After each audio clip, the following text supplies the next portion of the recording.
तो दोस्तों आज हम कंप्यूटर का ब्लॉक डायग्राम देखेंगे। तो सबसे पहले जानते हैं कि ब्लॉक डायग्राम होता क्या है। तो देखो, ब्लॉक डायग्राम एक ऐसा ग्राफिकल रिप्रेजेंटेशन होता है किसी सिस्टम का जो उसके मेजर पार्ट्स को कई ब्लॉकों में रिप्रेजेंट करता है और इन ब्लॉकों को उनके वर्किंग प्रोसेस के हिसाब से आपस में लाइन के द्वारा कनेक्ट करता है।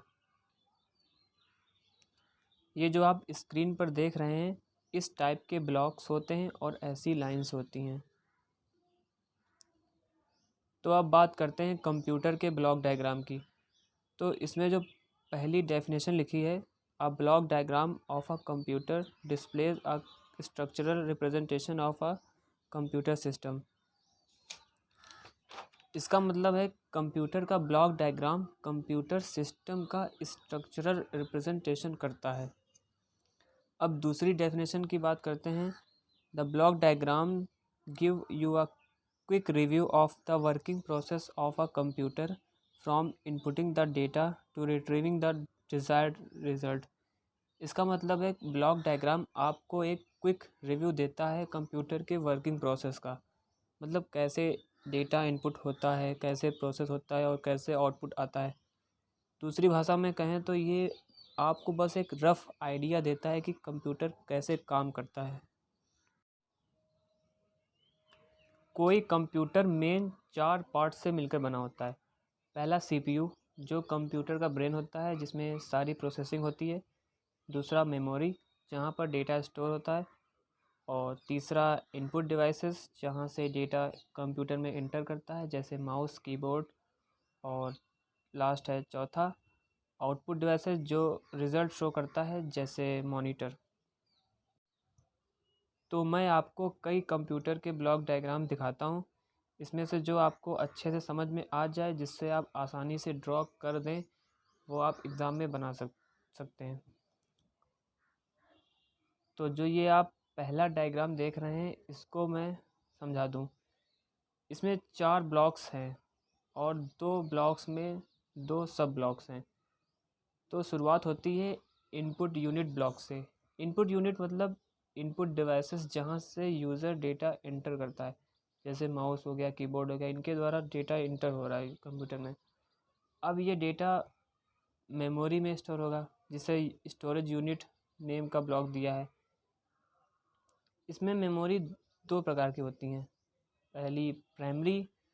प्राइमरी में रैम आ जाता है। रैम होती है वॉलेटाइल। वॉलेटाइल का मतलब होता है जिसमें डेटा जब तक कंप्यूटर ऑन है तब तक कि उसमें डेटा है, जैसे कंप्यूटर ऑफ हो जाता है, इलेक्ट्रिसिटी बंद हो जाती है, उसमें डेटा वैनिश हो जाता है। और दूसरी होती है सेकेंडरी। सेकेंडरी जैसे हार्ड डिस्क। हार्ड डिस्क में डेटा कंप्यूटर चाहे ऑन हो चाहे ना ऑन हो, उसमें डेटा परमानेंटली स्टोर होता है, वो डेटा वैनिश नहीं होता। अब जब यूज़र उस डेटा को फिर से यूज़ करेगा तो डेटा प्रोसेस के लिए सीपीयू द्वारा प्रोसेस किया जाएगा। हालांकि डेटा को इंटर करने में भी सीपीयू प्रोसेस करता है, बट वो लेंदी हो जाएगा वीडियो, तो मैं आपको शॉर्ट में बता देता हूँ। सीपीयू नेम का एक ब्लॉक है जिसमें 2 सब ब्लॉक्स दिए हैं। पहला सीयू। सीयू मतलब कंट्रोल यूनिट। कंट्रोल यूनिट का काम होता है हर प्रोसेस को प्रॉपर वे में करना। मतलब कोई प्रोसेस ओवरलैप ना करे। जैसे इलेक्ट्रिसिटी को कंट्रोल करना कि मतलब किस प्रोसेस में कितनी इलेक्ट्रिसिटी ज़रूरत है। मतलब ये एक बैलेंस क्रिएट करता है। और दूसरा एएलयू। एएलयू मतलब अर्थमेटिक लॉजिक यूनिट। ये इसका काम होता है ये सारे अर्थमेटिक एंड लॉजिकल ऑपरेशन को कैलकुलेट करता है। मेन सीपीयू के 2 ही कंपोनेंट होते हैं, सीयू एंड एएलयू।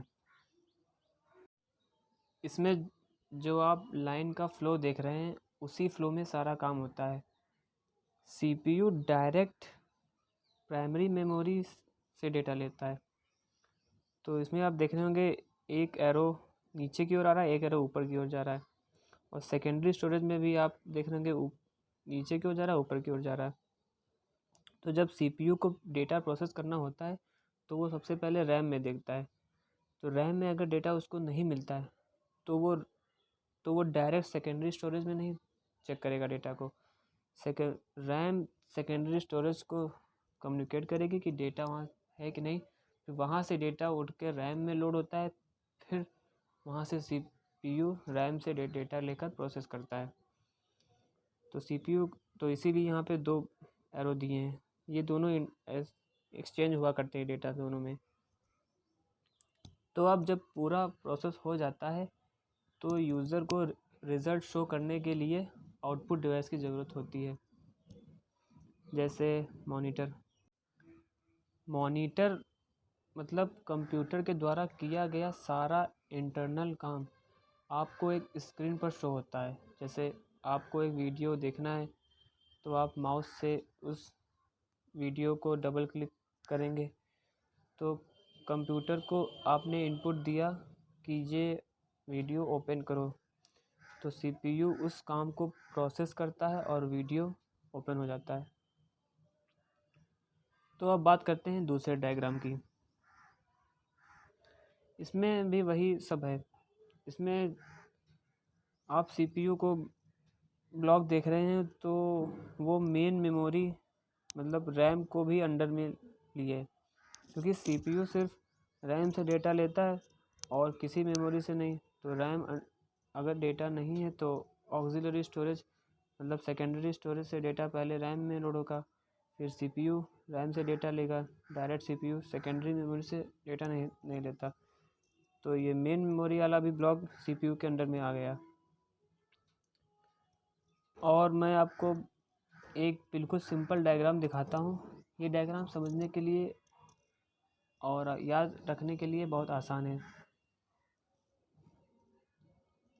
देखिए इसमें सिर्फ 4 ब्लॉक्स हैं: input device, CPU, output device and memory. तो सबसे पहले इनपुट डिवाइस से डेटा इंटर किया तो वो प्रोसेस होता है, फिर मेमोरी में स्टोर होता है। अगर जैसे अगर डेटा पहले से मेमोरी में स्टोर है तो वहाँ से CPU वहाँ से लोड करेगा डेटा को, फिर वहाँ पे उसको प्रोसेस करके आउटपुट डिवाइसेस की मदद से आपको शो कर देगा। तो ये डायग्राम बहुत सिंपल है। ये डायग्राम आप चाहें तो बना सकते हैं, लेकिन वो डायग्राम जो मैंने आपको पहले दिखाया था वो ज़्यादा डिटेलिंग डायग्राम है, वो ज़्यादा सही रहेगा अगर आप बनाते हैं पेपर में। उससे इम्प्रेशन ज़्यादा अच्छा पड़ेगा। आई होप आपको वीडियो पसंद आया होगा। तो अगर इस वीडियो में अगर कोई भी कमी हो तो प्लीज़ कमेंट कर दीजिएगा। Thank you.